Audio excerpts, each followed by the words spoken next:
যোৱাকালি লংকাৰ উদালিত চিকিৎসকক আক্ৰমণ কৰা ঘটনাক যোৰহাটত আজি যোৰহাটৰ চিকিৎসা মহাবিদ্যালয়ৰ চিকিৎসক আৰু চিকিৎসা কৰ্মীৰ প্ৰতিবাদ।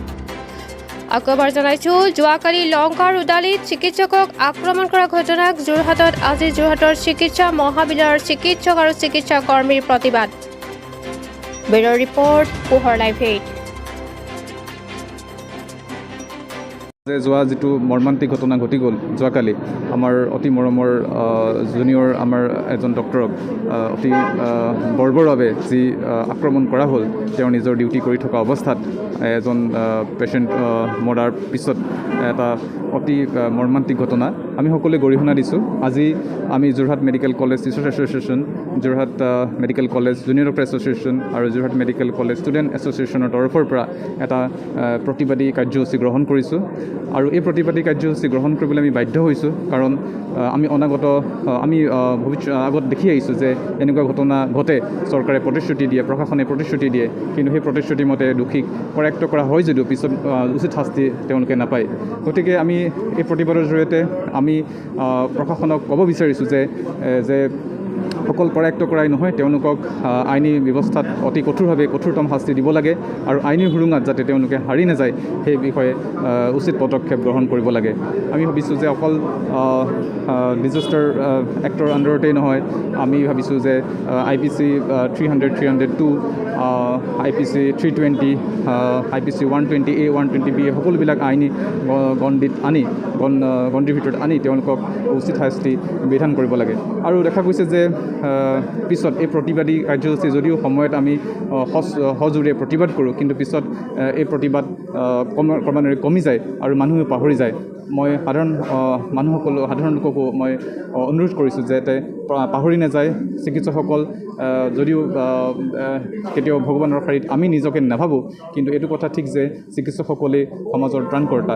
আজি এই ক'ভিডৰ সময়ত যদি সেই চিকিৎসকসকলে নিজৰ কাম সুচাৰুৰূপে পালন নকৰে, তেনেহ'লে হয়তো ডাঙৰ ডিজাষ্টাৰ হ'বলৈ বেছি দিন নাথাকিব। গতিকে আমি অনুৰোধ কৰিছোঁ যাতে আমাক সহযোগ কৰক, যাতে আমি আমাৰ নিজৰ কাম উচিত আৰু সময়মতে আৰু বিনা প্ৰতিৰোধেৰে আৰু আমি যাতে আমাৰ মুক্ত মনেৰে আমি কৰিব পাৰোঁ, তাৰে কামনা কৰি আৰু চৰকাৰলৈ আমি এপিল কৰিব বিচাৰিছোঁ যাতে দোষীক উচিত শাস্তি প্ৰদান কৰে আৰু অতি শীঘ্ৰে প্ৰদান কৰে, আৰু যিটো মানে ভিজিবল হ'ব লাগিব, সকলোৰে দেখিব লাগিব হয় এইজন মানুহক এইটো শাস্তি বিধান কৰা হ'ল এইটো ক্ৰাইম কৰাৰ কাৰণে।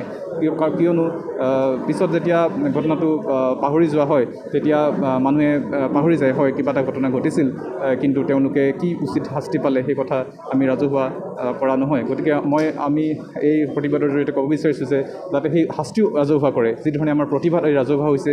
আপোনালোকৰ মিডিয়াৰ মানুহসকলকো কৈছোঁ যে সেই শাস্তিও সকলোকে ৰাজহুৱা কৰে, যাতে এনে ঘটনা যাতে পুনৰাবৃত্তি নহয়, তাৰ কাৰণে সকলো সজাগৰ সচেতন হয়। ধন্যবাদ।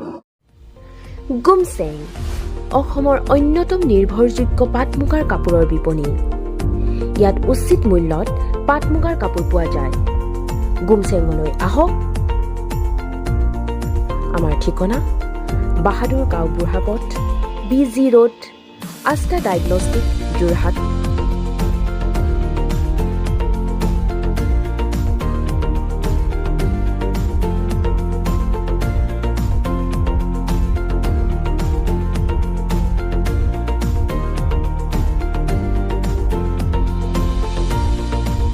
অসমবাসী তথা আমাৰ যোৰহাটবাসী ৰাইজক গুমছেঙলৈ স্বাগতম জনাইছোঁ।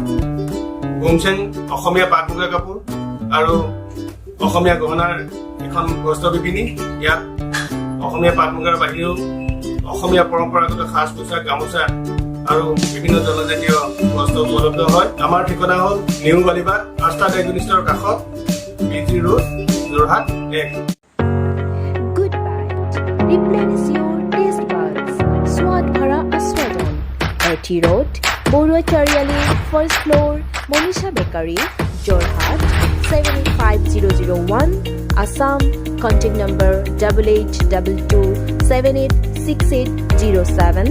Email address restaurantgoodbite@gmail.com.